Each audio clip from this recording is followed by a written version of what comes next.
Welcome to Confessions of Inappropriate Yoga Teachers. I'm Josh. And I'm Mona. And in this podcast, we boldly explore the universe through conversations about yoga in a down-to-earth way. Hoping to bring the light back into enlightenment. The care in scare-y. And the fun back in dysfunction. We do have a disclaimer. Our version of down-to-earth likely includes swearing.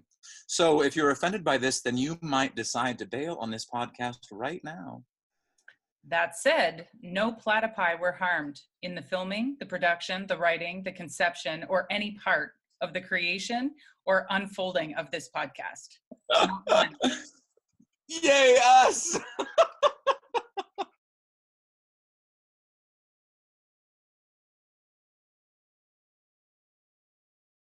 Well, you guys, we wanted to film some interviews for us, for you, so that you know who we are as inappropriate yoga teachers.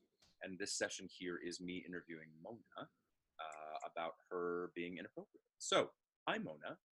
Hi, Josh. The question is, who are you? I know that's a very, very open-ended question there. So I'm just going to leave it at that. Who are you? All right, who am I? I am many things, maybe. I am everything. I am everywhere. I am in everything. Who am I? I am a yoga teacher who lives in Kingston, Ontario, Canada.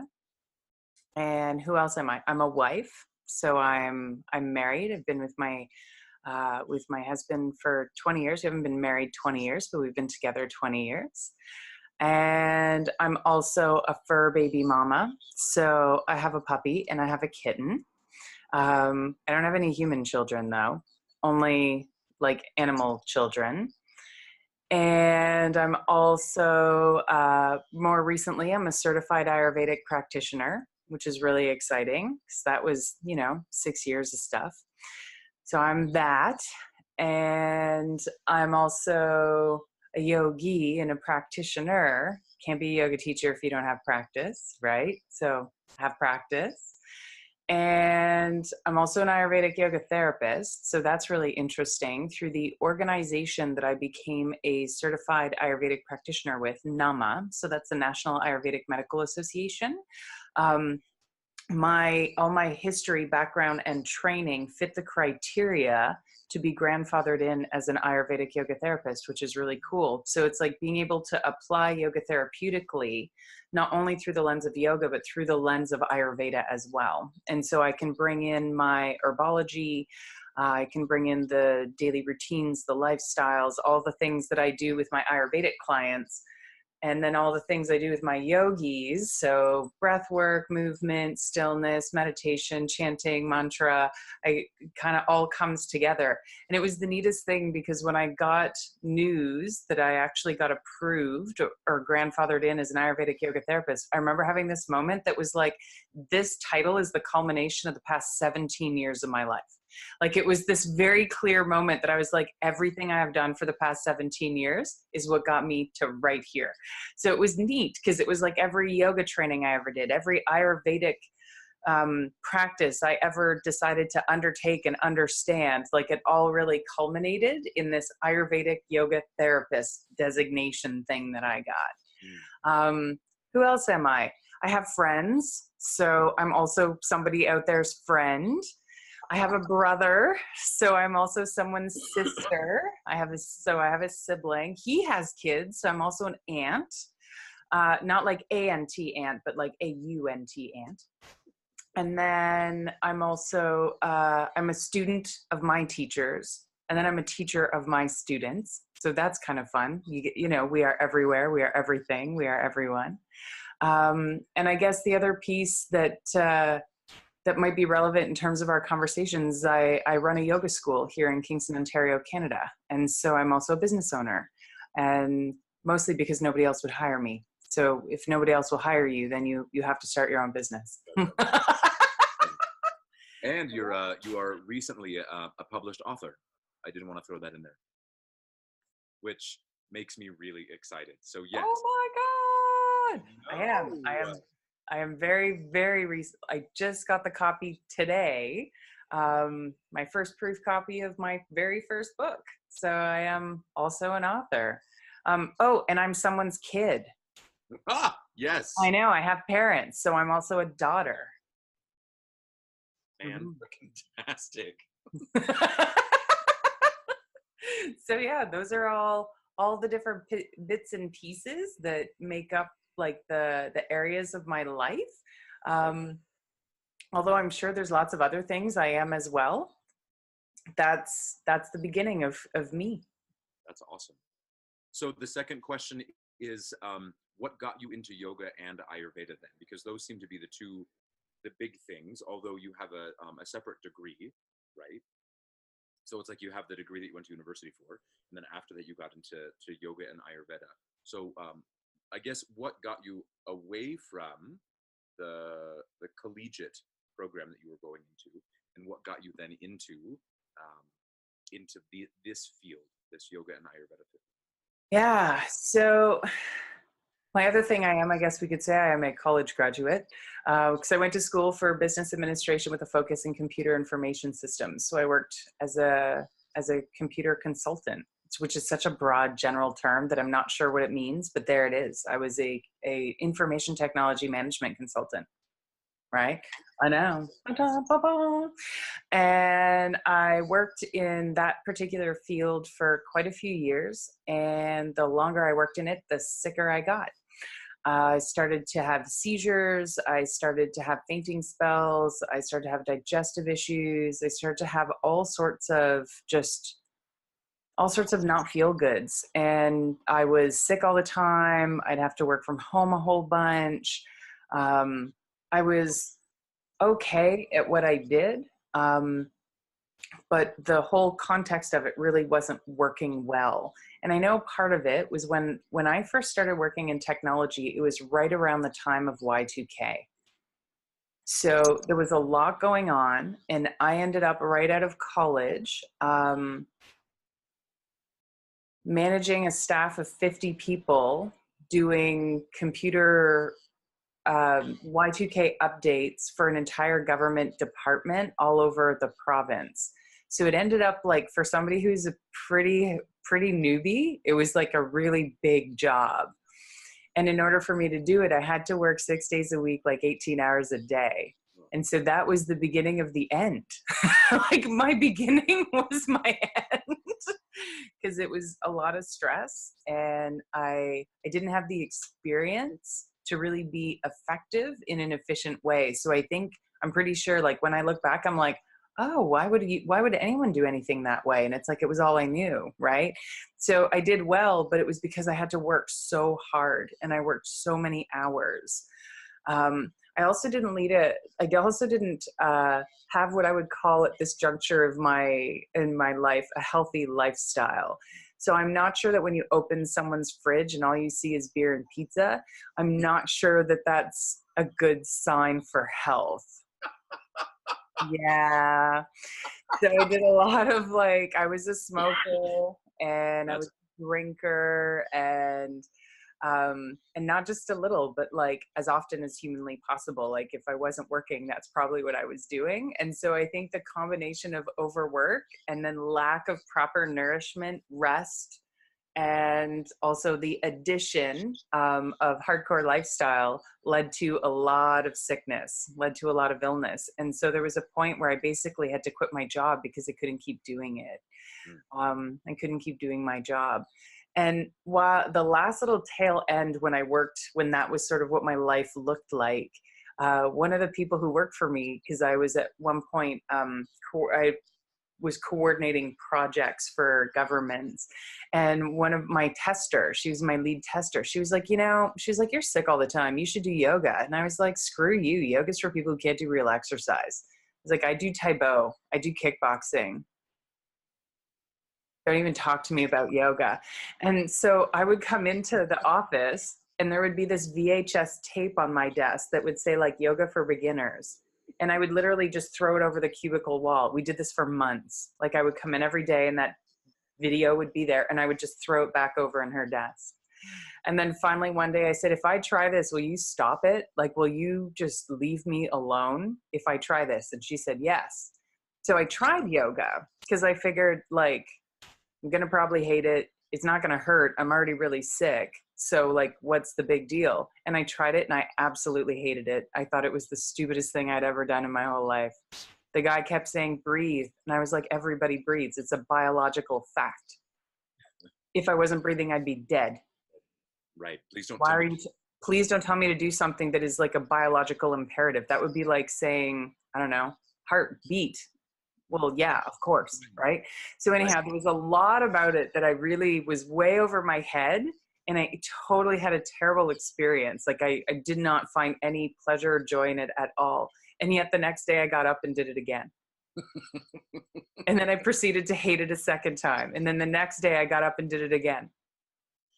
And so I started on a Monday, hated it, did it on Tuesday, hated it, did it on Wednesday, hated it, did it on Thursday, hated it, did it on Friday, and was like, oh, there's something to this.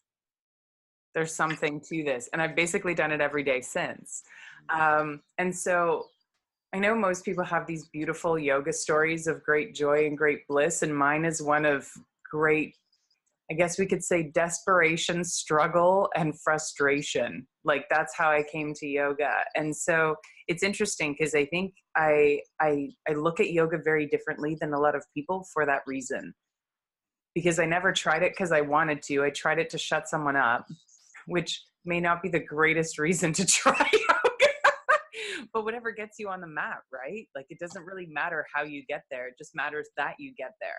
It doesn't even matter what your practice is, just that you practice because the yoga works. The yoga will start to shift and change things no matter who you are and what you think you want yoga for. Get ready because it's not about you, right? The yoga is going to do what it needs to do. And so, yeah, that was in 2001. That was in 2001 that I had my first little séjour into yoga. And then a couple months after that, it would have probably been maybe a year and a half after that was when I ended up having to quit working, at least quit working in the field I was working in. And so what I ended up with was no job because even Walmart wouldn't hire me as a door greeter because I didn't want to work in my field. I wanted to work in a different field. And people were like, but you're not qualified to be a door greeter. And I was like, I ran government programs. Like, I'm pretty sure I can say, hi, would you like a cart? But they totally wouldn't even consider me. Like, they wouldn't even consider me. My dream job at the time would have been to rent movies to people at Blockbuster because I knew I could use the computer. I could have probably reprogrammed it. I knew I could use the computer, and I loved movies. And so I just wanted to talk about movies and put movies back on the thing and then like sign people, you know, that was it. And I had worked retail, so I knew how to take a payment and like give change, right? That part would have been easy.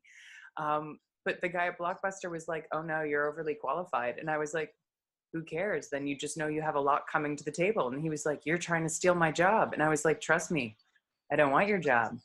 I had this whole other job opportunity and I don't want that either. So, but what I did end up with, since I was unemployed for 2 years in my mid-20s, was a lot of time to do yoga. It was a lot of time to do yoga. So I did a lot of yoga in that time. I practiced every day, sometimes multiple times a day. And I think that's part of how I was able to reclaim my health was I had to do almost excessive amounts of yoga because I was pretty sick. And I think when we're not well, then we need more yoga. And then once we're sort of more leveled out, we don't need to do yoga asanas 5 hours a day. Like then that just becomes the problem instead of the solution. But yeah, I did a couple hours a day of yoga every day. And I think it slowly helped me to heal from the inside out. But we know yoga is not fast medicine.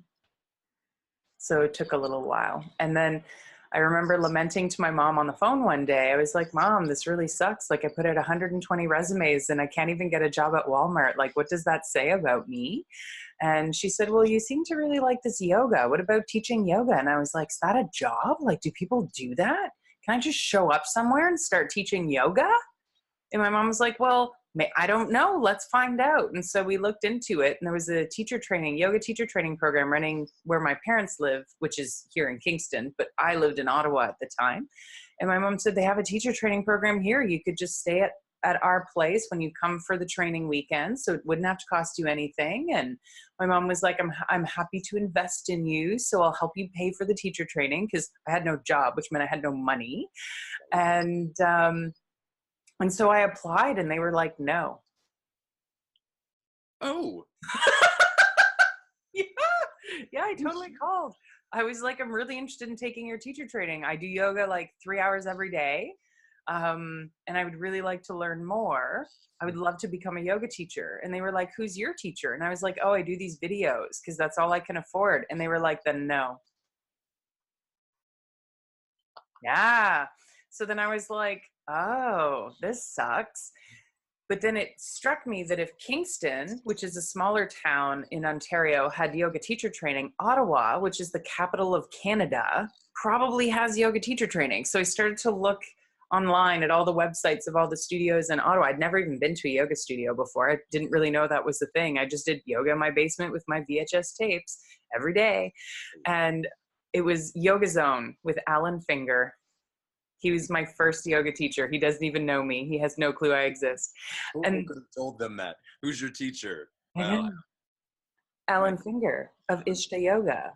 He knows a lot. He was on TV. He's famous. He is famous. And they still Famous.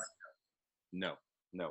So I started calling, and I started at the A's because, alphabetical. And I called every single studio. Do you have a teacher training? Can I join it? And everyone said, no, no, no, no, no, no, until the bottom of the list. Upward Dog Yoga starts with a U. And I called, and this was the conversation. So the owner of the studio answers the phone and says, hello, how can I help you? And I was like, so I really want to take a yoga teacher training. No, I don't have a teacher. No, I've never been to a class. Yes, I'm very interested. Yes, I have a background in teaching things. You can go ahead and say no now. That was the conversation. Oh my God, that's so funny. So she says, well, since you've never been to a class, and if you teach, you'd have to teach a class. Why don't you come to one of my classes? Tell me who you are when you get here. I'll look at your practice, and then let's have a conversation. Then let's see where you're at, and let's see if a yoga teacher training is even a good idea for you. And I was like, yes! Oh, I'm so excited. So I opened up their schedule, and I saw all these things like power, vinyasa, hatha, beginners. And I was like, what are these things? Like, what is all this stuff? What is all this stuff? I had no clue. And so then all of a sudden I was like, wow, like there's this whole universe of yoga, and I don't even know what this universe of yoga looks like. So it was really neat, because what I decided was the owner of the studio, her name was Roxanne, and she taught a beginner class. And I thought, well, at least in a beginner class, I'm the least likely to make an ass of myself. That's what I thought, because I thought beginning, maybe I will know more than one person in that class. Maybe, probably not, but maybe, because I'm becoming aware through this process that there's like a lot about yoga that I don't even know that I don't know. Like all of a sudden I'm like, oh my gosh, there's so much that I don't know. So I was just on the precipice of you don't know, and you don't know. Like I was just like on there. So I go to this beginner class, and I have my own mat. So I like bring my own mat, and I like, what do you wear to a yoga class? They'd always done yoga in my pajamas. They don't even know what you wear to a yoga class. But I was a dance instructor. So I grabbed some of my old dance gear, and I thought it's probably something like this. And I put like sweatpants on top, because I also was a gym rat for a while. So I thought maybe this. So I just kind of like loaded myself up, and then I showed up at class, and I said, Roxanne, I'm Mona. We talked on the phone. I'm interested in teacher training, and I've never been to a class before. And she said, that's right, I remember you. And I was like, okay. So we go in, we start doing class. She starts teaching breathing and poses. And I'm like, okay, Alan Finger set me up really good. I know what's happening. All of this is somewhat familiar until I'm doing triangle pose, Trikonasana, and she adjusts me, and my heart sinks, and I'm like, I suck. Mm-hmm. I just failed yoga. She's not going to let me take the teacher training. I am destined to be an unemployed bum for the whole remainder of my life, and I'm 26. This sucks. So at the end of class, I sheepishly roll up my mat and I happily make my way out. And she looks at me and goes, "Oh my God, you have to take teacher training."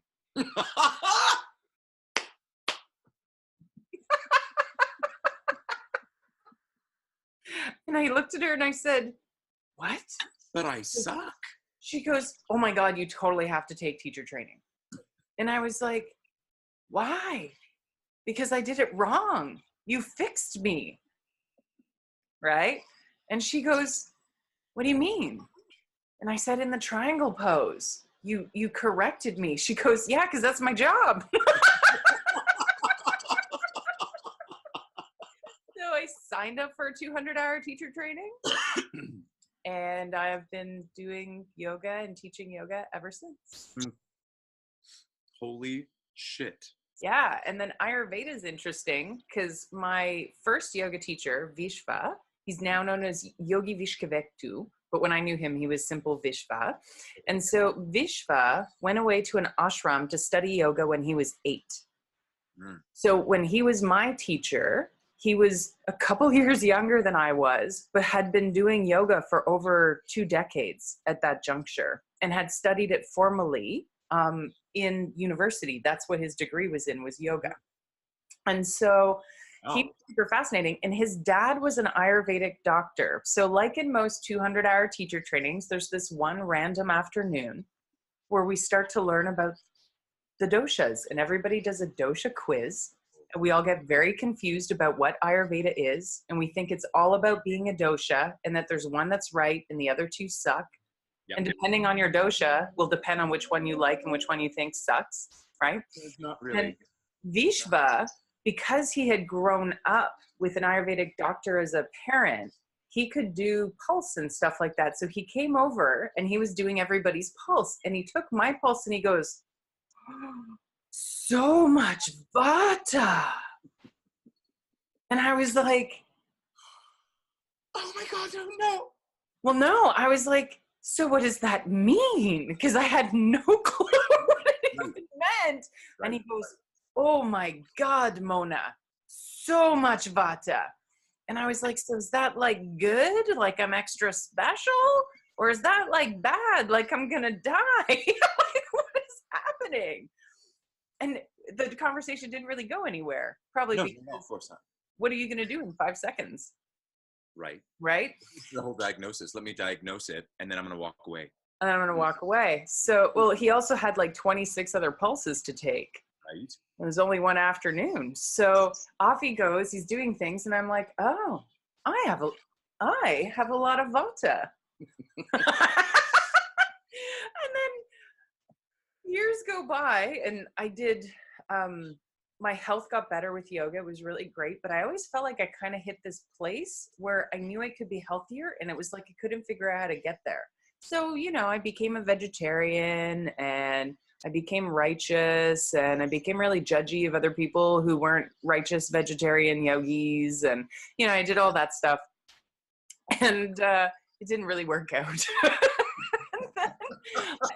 And then I was at this training, this advanced yoga teacher training at Kripalu, because that's another place where I've studied a lot.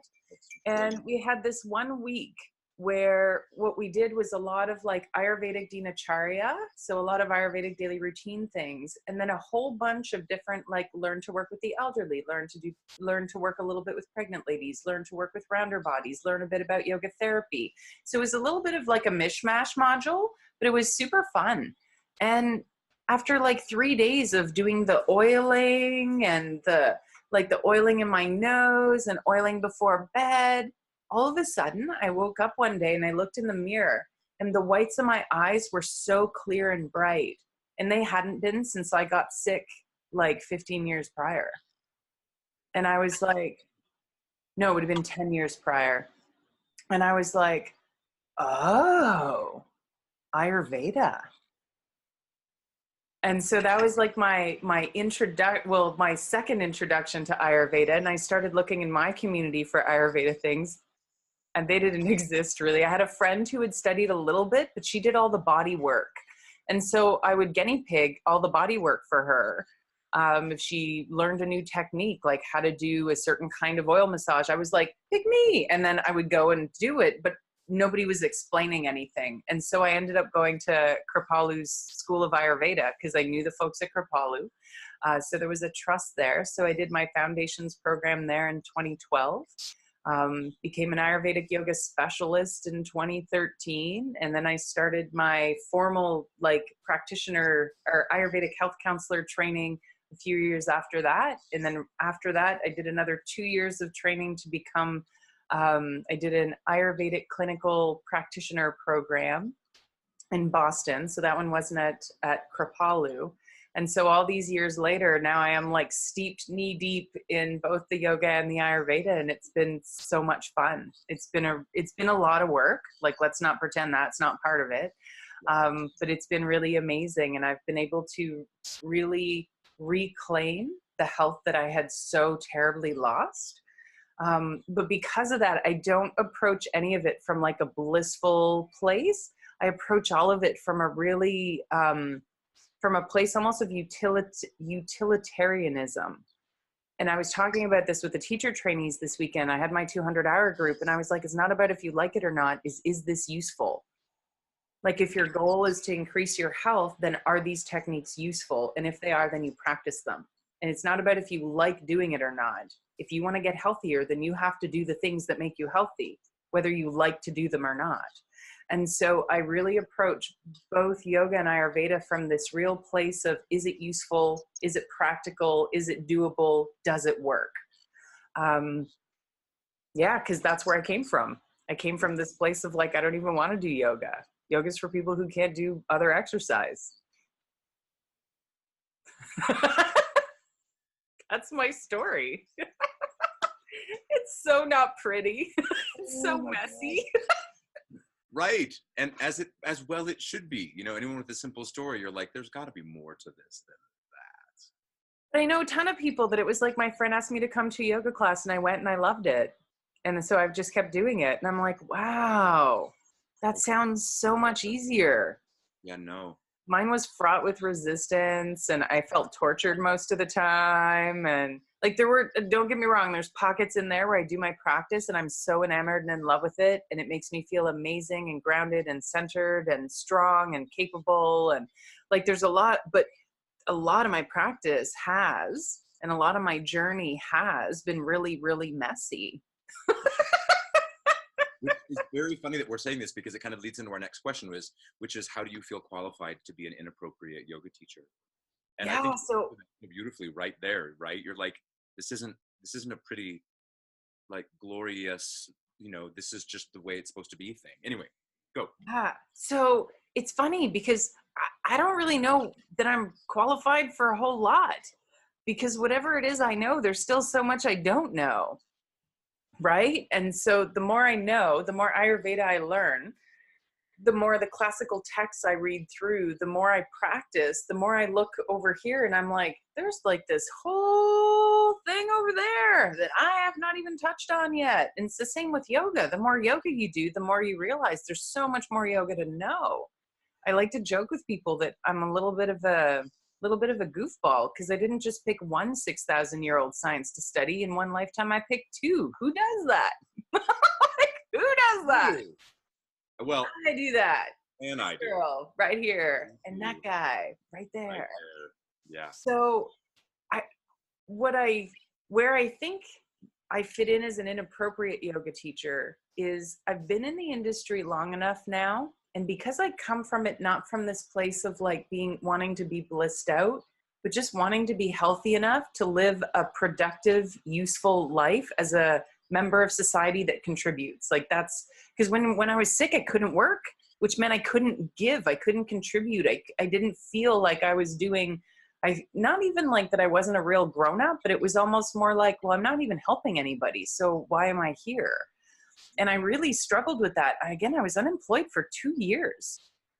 That's a really long time to be at home contemplating, now what? And it wasn't for lack of trying. I put out 200 resumes.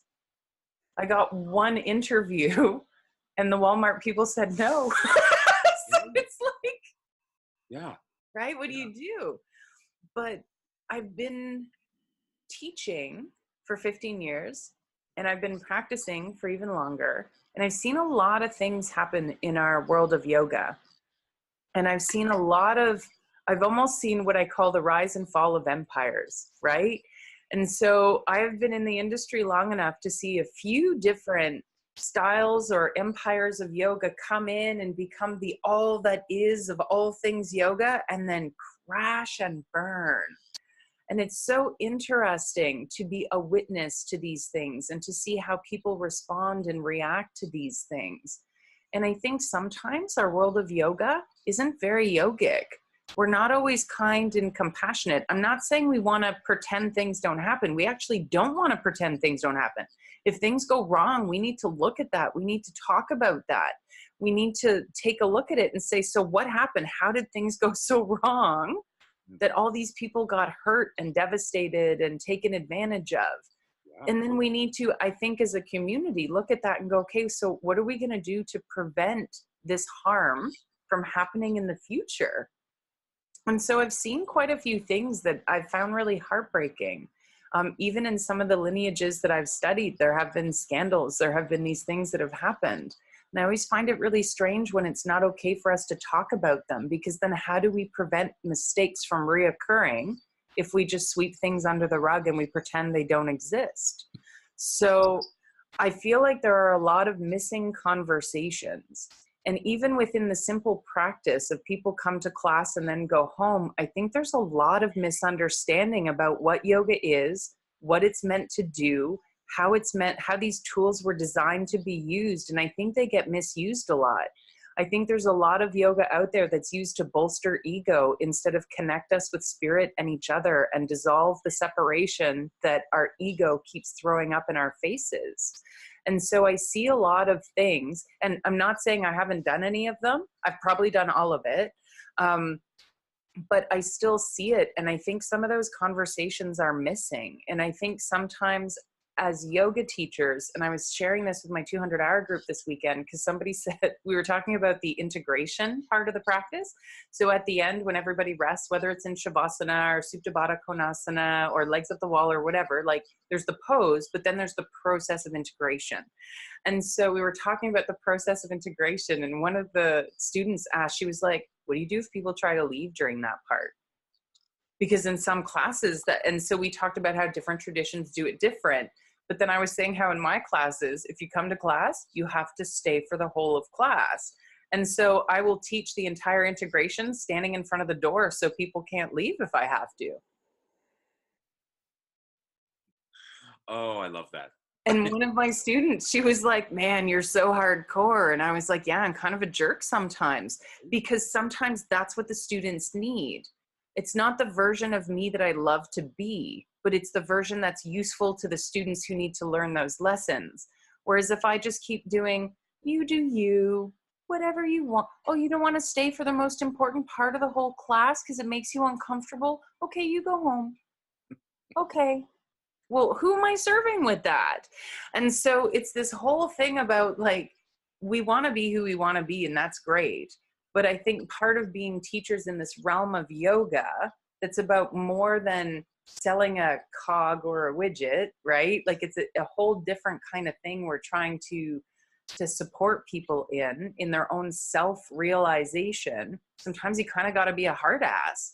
But that's Right. not the version of the teacher I love being. But I remember when my therapist said to me many years ago, I know that you don't love doing that, but that's what your students need. Why can't you do that for them?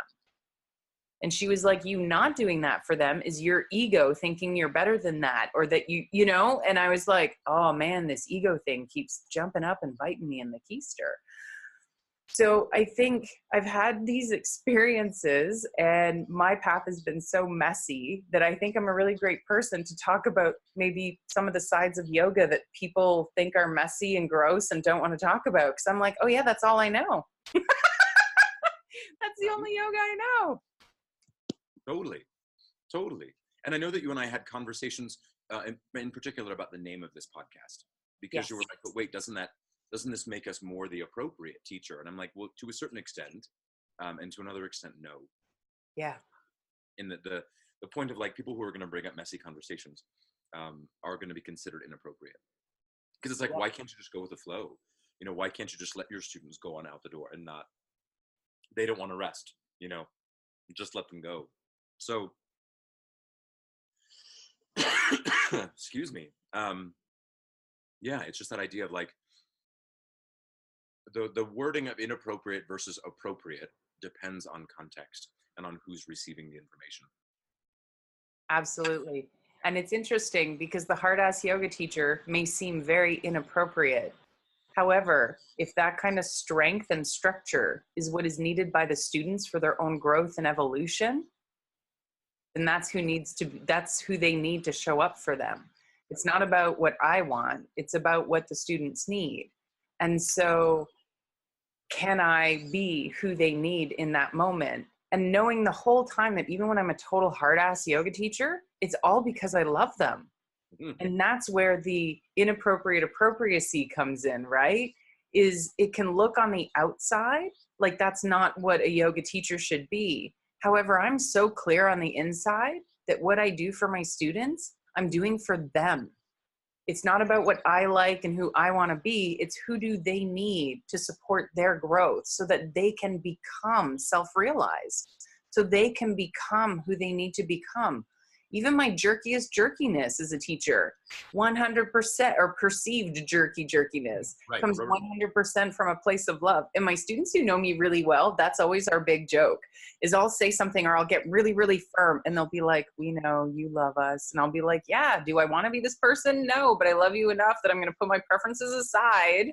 I'm going to be the person you need right now, which is the one you're saying. Get down on the floor and integrate, damn it. You will do it and you will enjoy it. Right. So I think that really leads into the next one too. This is really awesome that we just do this, but like what do you hope that people who are listening to this will really get out of this idea of confessions of inappropriate yoga teachers? Because because that's the point. That was the best. That was my favorite part of our whole recording today. So my hope is that through these conversations, other yoga teachers who might also have an inkling that there are other things that maybe are going on, or who might like myself have been or gotten confused at some point where it's like, well, is this yogic? Is this not yogic? How is this practice supposed to look? And how come those people are always blissed out and floating on unicorn clouds? And I just feel like this is so freaking hard and messy all the time. And so my hope is that, because I know you and I know how real you are and how dedicated to the practices you are, and I know that I do my best to show up that way as well. And I was really hoping that through some of our conversations and with some of the guests that we're going to have on the podcast as well, we can really open some doors and open some conversations that I think would really benefit all of the yoga community, but also anyone out there who maybe doesn't have a joy, bliss, like yoga life, kind of like me. Maybe they're going to feel better knowing that not everyone's yoga path is neat and tidy and pretty and wrapped in a satin bow with a gold embossed invitation. Sometimes it's like this thing of sludge that just kind of gets thrown at you and it's like, dude, figure it out. So my hope is that we can start some conversations that need starting in our community so that we can grow as a community and we can support each other more and more from a really grounded, realistic place of yoga. I also want to debunk some stuff because I think there's a lot of weird yoga shit that happens that makes no sense. Like makes no sense. And then people get really confused because they're like, on one hand, I thought yoga was this, but then everybody else says it's that. And it's like, oh my God, like yoga's not meant to be where you become famous and then enroll everyone in your pyramid scheme. Like that's not what yoga's about. What happened there? What is going on? I think we're confused, right? So I want us to have these conversations so that other people who are traveling this path and on this journey don't feel alone when it gets messy and chaotic. And that my hope is that we can kind of crack open a couple things even in our whole yoga community to help elevate and open the doors to conversations for all of us, because I think that would be really useful. It's funny, I was thinking a lot about the conversation you and Siobhan and I had, and about how in the modern day, this transition from the traditional guru-disciple relationship to a whole different context for the practice of yoga. And how I think even in the guru-disciple relationship, there were a lot of beautiful things that happened, but there were a lot of strange things that happened that I'm not sure were okay. But there was so much like secrecy and mysticism and closed doors behind it. And so I think if yoga is really going to establish itself well in our context here in the West, I think the doors and windows need to be open, the curtains need to be drawn back, and there needs to be more of a realistic transparency. I don't think anyone needs to be perfect, and I think we're all going to make a lot of mistakes, but then we have to say, oh, oops, I made a mistake. Who do I need to make amends to? What does that look like? And let's do that. I'm so sorry I misstepped. And I think if we were to see more of that, it would really shift where things are going in the industry, and it would shift the growth in a really positive way. So I hope some of these conversations maybe either, even if at the very least, pulls back some curtains, and at the best opens some doors and windows. Absolutely. And going back to the conversation of how is that inappropriate, it depends on who is listening. Yes. Really, it depends on that. And there's going to be somebody out there who's never done yoga before, and they're like, what is a VHS? I should look that up. VHS, what is that? And maybe this can be that forum for somebody who has never gone to a yoga class before as well, right? And they're like, what should I expect? And I mean, the conversations we've had so far have been not necessarily geared toward the beginner, and I get that, but that we have the possibility of having those conversations as well, right? Which is very fun, of like, for the beginning yoga teacher, for the beginning yoga practitioner, all of that as well. Yeah. And how appropriate that it segues into the next one. So what else do you want people to know about you, Mona? How do we wrap that up, that we're going to put a little bow on you and a little, monogrammed thing of this is now Mona of Confessions of Inappropriate Yoga Teachers, #CIYT. So what else do I need people to know about me? So I need people to know that as much as I've studied and I've worked and I've practiced for almost 2 decades now, which has been amazing, I don't really know a whole lot. And so I'm doing my best, and I'm open to feedback and conversation, and I love to have these conversations, but it doesn't mean that I know anything. And it doesn't mean that I'm an authority in any way, shape, or form in any of this stuff.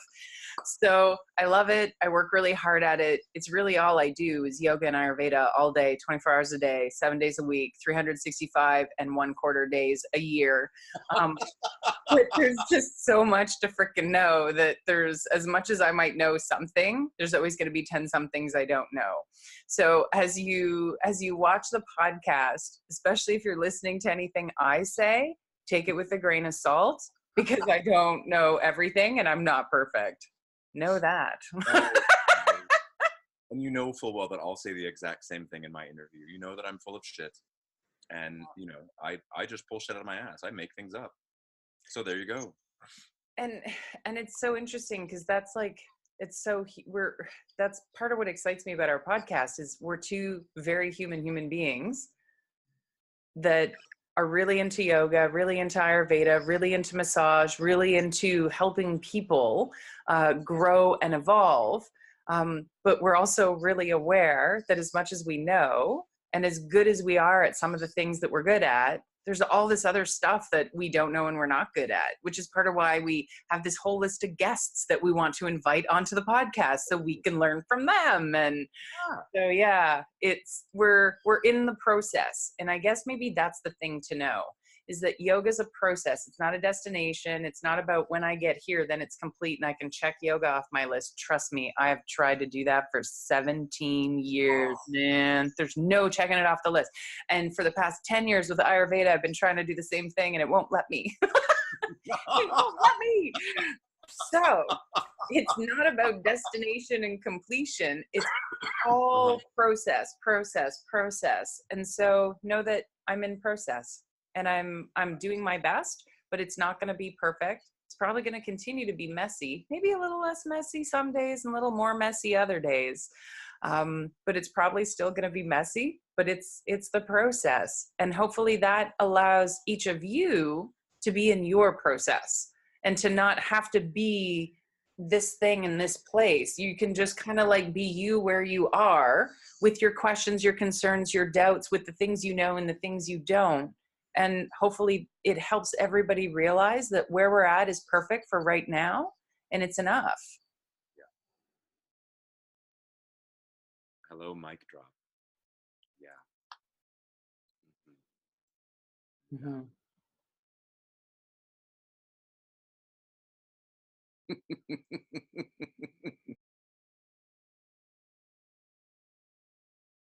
You guys, thank you so much for listening. It really was great to have you. And please feel free to send us any questions or comments that you had on this particular topic, or really any topic that comes to mind. If you want to connect with us, you can connect with us at our website. So you can find Josh at jlmtherapeutics.com. He's got to contact us. And so contact Josh. If you want to contact me, I'm at janatiyoga.com. And if you email anything on that website, it all comes to my inbox. So that's how you can get a hold of the two of us. And on each of our websites, you'll find I almost did it, ampersand, CIYT. No, it's a hashtag, Mona. It's a hashtag. You will find more information about Confessions of Inappropriate Yoga Teachers on both of our websites at hashtag CIYT. Awesome. So if you'd like to support us, we've got a couple of ways to do that. You can either go to Patreon and be a paying supporter for us, which is awesome. And you can also give us feedback at any time. You can head on to social media and talk about us and just help us build the community. And that is worth its weight in gold as well. So we love to be able to bring this to you. And those are the ways that we can. So again, thanks for listening to Confessions of Inappropriate Yoga Teachers, hashtag CIYT. And until next time, everybody. Be inappropriate. Yes, Very indeed. inappropriate. Very inappropriate. Very inappropriate.